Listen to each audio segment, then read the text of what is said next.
genel izleyici kitlesi için uygundur.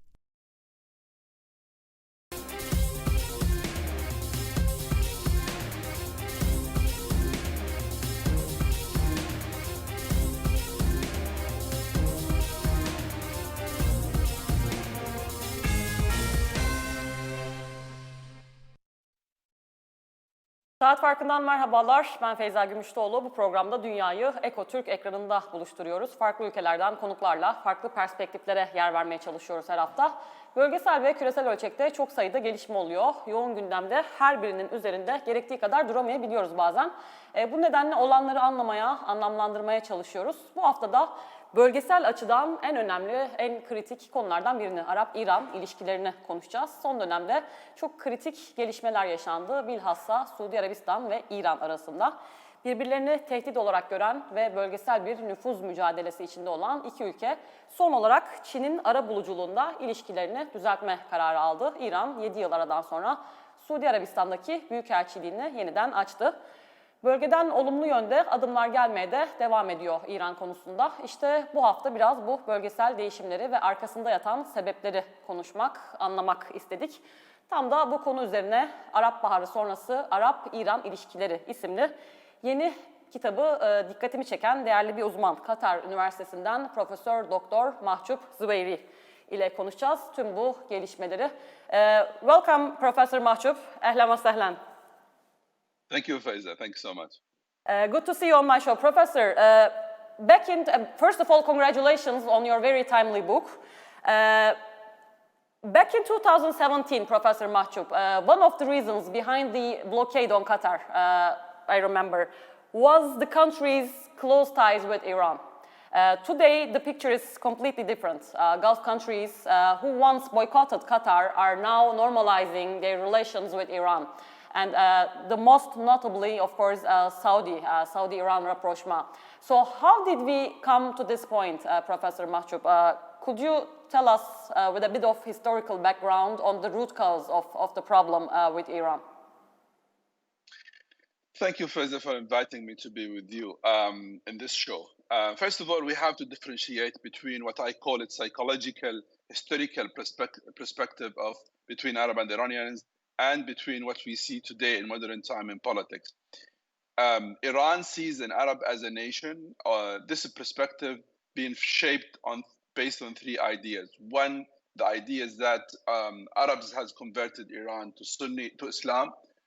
Secondly, they have changed the letters of the Persian original language, Pahlavis, to the Arabic letters. And thirdly, they contributed the Shia ulama, Arabs, they basically transferred or converted Iran to a Shia 12 Imam. Those are three major milestones have shaped the view of Iranians in the last more than 1,000 years. Now, those are in the backyard. Those are in the background of how you look at the nation of Arabs. Now, in modern time, especially in the First World War, after the formation of nation state, the view of Iranian has not been changed. And this view basically shaped based on that. When you see today that relations is in a crisis, and as you mentioned, in 2017, Arab neighboring country of Qatar criticized Qatar for this. This was because the perception in the Arab also that Iran and in its own state is not a positive neighbor. It's not being seen as a player, a positive player. It's being seen as a threat, or the minimum word you can use, a challenge. And between threat and challenge, Iran always has been seen by Arabs since 1920. There is no change. And I think what we see today is a new shift. Mm-hmm. Professor, I will come to this very critical, I think, perception issue later, because I think you have a chapter also in the book about this perception of Iran. But first, I want to ask you, because relations between the two have seen a lot of ups and downs in the past, since the revolution in 79. But also in 1990s, there were some positive steps between the two, between Kingdom of Saudi Arabia and Yes. Iran. But it didn't work that time. It didn't last long. So this time, is it more promising, do you think? And why would it work this time? What do you think about the future of this rapprochement? First of all, the Arab-Iranian relation in modern time, it was always in a crisis. Under Pahlavis, the monarch, and under the Islamic Republic of Iran. What was new under Islamic Republic of Iran, two dimensions. One, the sectarian religious dimension. Secondly, the nature of alliances, the United States and the presence in the region, the United States with Arab countries or alliance with Arab countries, Iran is against the United States and Israel. That is the two changes. However, the pattern was the same. The relation was in a crisis because of the perception I talked about. Now, in 1990s, there was a major shift because of two reasons. One, Iran did reject the invasion of Kuwait by Iraq, and that was a passport where Iran being presented in the Arab world positively. And 16 countries from Muslim world and Arab countries, actually they reopened their embassies in Iran. At that time, Rafsanjani was the president of Iran. So the position against or the rejection of the invasion of Kuwait, that was the first one.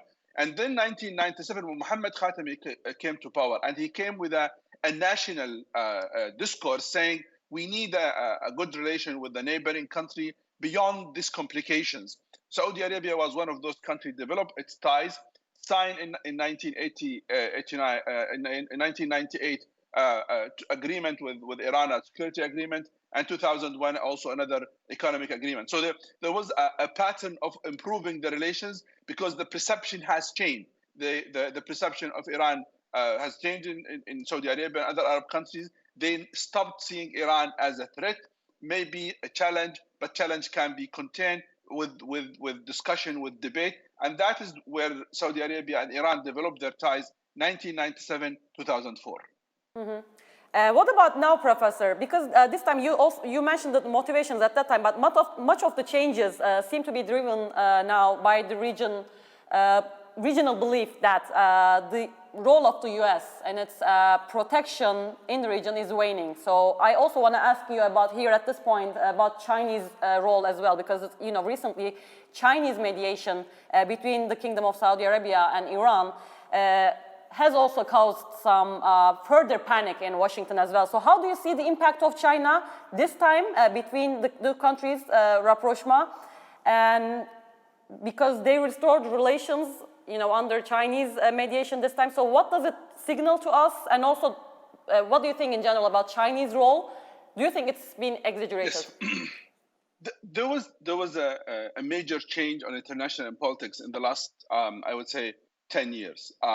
There was a great understanding that the United States role in the region is declining or is weakened. Whether the United States is not capable to play the same role, or actually the United States is changing its role. I mean, Biden came saying we leading from behind. That's the discourse Biden came for. Previously, Barack Obama was saying that we should work with countries on the ground. We should not be the countries who leading actually. So these kind of a new terminologies, a new narrative coming from Washington, I think gave a very clear message to the countries that the United States is changing. Now we call it declining. Some political scientists in the United States, they call it declining. And I believe it's declining because that, if you remember how the United States formed a coalition to invade Iraq 1990 and to invade Afghanistan 2001, then you can understand where America withdrew from Syria under the eyes of Russia, and they left the platform for Russia to play as they wish in Syria. And the same apply later on withdraw from Iraq and Afghanistan. So basically there is a declining. And how does impact? Of course, China is one of the main players in the region. China wants peace. China wants energy and wants also energy security. I think what happened in March, it was very clear. There was more than 2 years of negotiation with the Iraqi mediation, stopped for different reasons. I think China jumped on this as a chance, and they actually finished it by saying, we are, announcing everything from Beijing. And that was an important to China, because China was saying to the United States, look, I can do it, and I can do it silently. I can do it with the two major energy sources in the region, Iran and Saudi Arabia.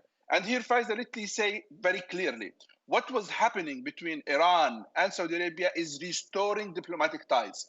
I don't call it rapprochement. I don't call it basically reconciliation. I call it restoring. It's early to judge. We have to look at how things will be developed, because if you look at the statement itself, it did talk about 1998 and 2001. We still in that period. There are a lot to be done, so we can move to talk about rapprochement or to talk about reconciliation between two countries. I think the two countries wanted to do something, but they are cautious, and they wanted to do it maybe with more calculation steps. It's an important distinction, Professor, so you don't call it a rapprochement. So here at this point, I want to ask you about the nuclear deal as well, because the fate of the Iranian nuclear program, I think, also plays a very crucial role. While Saudi Arabia, United Arab Emirates, and Bahrain initially supported the Trump administration's maximum pressure campaign on Iran, they now seem to be committed to resolving the nuclear issue through diplomatic means. So how do you see the nuclear issue is playing a role here, and how do you see this issue moving forward? There is a new element being added to the complications, which is the Russia-Ukraine war. Pre that war, the discussion between Iran and 5+1 was about a nuclear issue. When Russia started its invasion in Ukraine, and the reports came that Iran is providing Russia with drones, the whole issue has been changed. The United States, the West, don't want to give a concession to Iran for its support to Russia. So there is another complication now between Iran and the West. So what's happening now is basically the United States, the West, and Iran, they tried to deal what's so-called a short-term agreement. Short-term agreement, it means more prisoners to be released. Iran can have some of its own financial assets, like 7 billion in South Korea, 17 billion in Iraq, and more important, trying to go back and sell some of its oil and go back to 1 million barrel per day. What's happening now is that it seems some of the prisoners have been released. Then the Americans now I think it's coming in next week. Some of the Americans will be released, Iranian original, of course. The other one, we are hearing also that already Iran got $3 billion from Iraq, and money is coming, and South Korea the same. Mm-hmm. So what's complicating the whole thing now is one element. The United States wants Iran to announce that they are fulfilling their commitment of 2015 deal. Iran says, no, you have to do it. You actually disrespect that commitment. So the discussion now about this, if they reach a deal, I think it's likely to have a deal maybe 1 year, 2 years, because the two parties are buying times. They want to see where this war going between Russia and Ukraine, how much they can weaken Russia. The more they can weaken Russia, the more they can pressure Iran. The more Russia can be strengthened, Iran will be also problematic for them to deal with. Mm-hmm. Professor, I also wonder, and I also want to ask you about the another very important rapprochement or normalization process with Israel.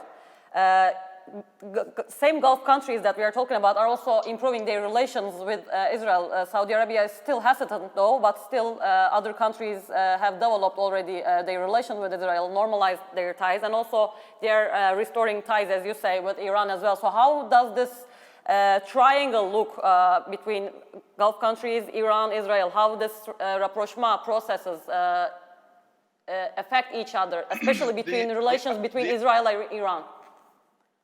The Abraham Accord has happened in different contexts. Had happened in the context where Trump were in power.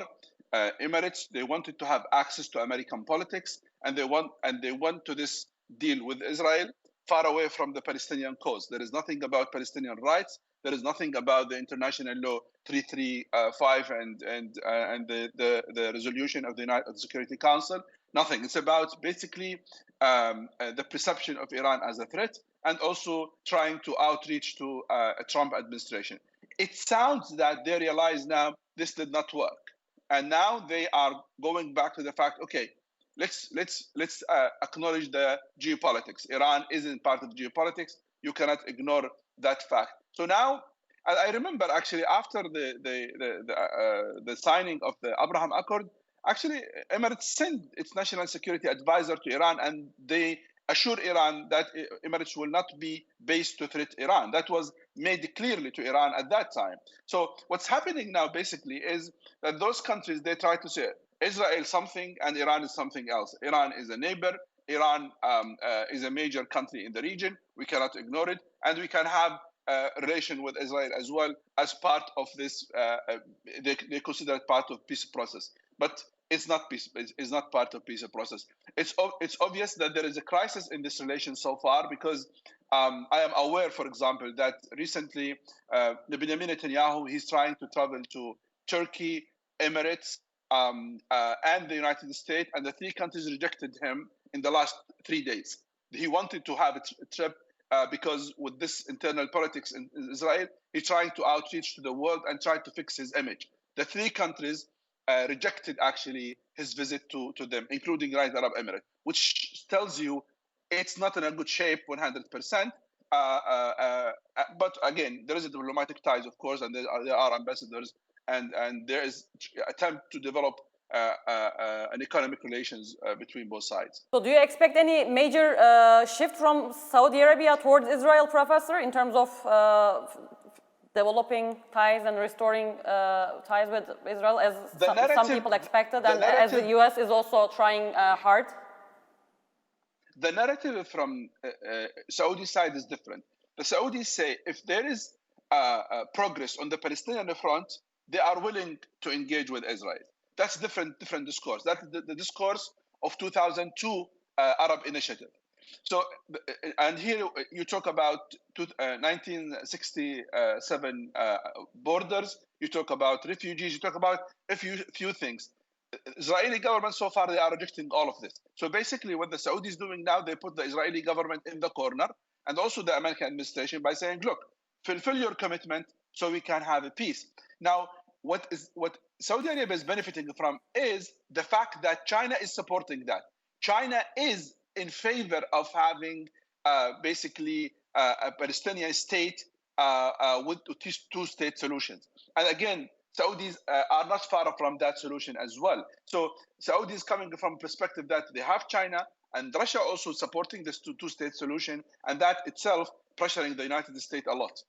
So, Professor, Chinese involvement and presence in the region will further increase, do you think? Because there is already at least it's a perception, whether if it's true or not, but at least the perception in the Gulf is that U.S. is moving away from the region, and Chinese influence will be more dominant and in the region, you think, in the coming months and years, and what will be the long-term effects, impact of this influence for the region? There is a lesson from the history, Faiza. When the United States came to the region, they came when the British colonization were in the region. America came to the region for energy. And after a few years, America started to play a political role and then to control. So what China is doing now, there is an emerging role of China. If someone denied, they have to check their eyes. There is an emerging. There is escalation of that role of China. Now, it appears as an economic role, but there is a military side of it. There is a political side of it, and this will expand based on the vacuums. Wherever others leaving vacuum, China will go and others will go. Russia will go if they are capable to win the war in Ukraine, if India, if Japan, if others actually. So, and that vacuum to me is there, and the United States is expanding that actually vacuum. Now, what's interesting about China's role, China now is trying to say, I have no interest to change the status quo. which is basically that the United States is a major power. I have no interest to play a role basically destabilizing the region. I want energy security. Chinese say they want countries to grow. They want stability. They want peace. And this is what the United Nations wants. This is what Security Council wants. So they play this card. So players, they say, okay, actually they are positive. Why you are upset? Let them play the role. But in reality, China role is increasing, and it's likely to increase more and more. And the more others leaving vacuum, China role will increase. There is no explanation for how long.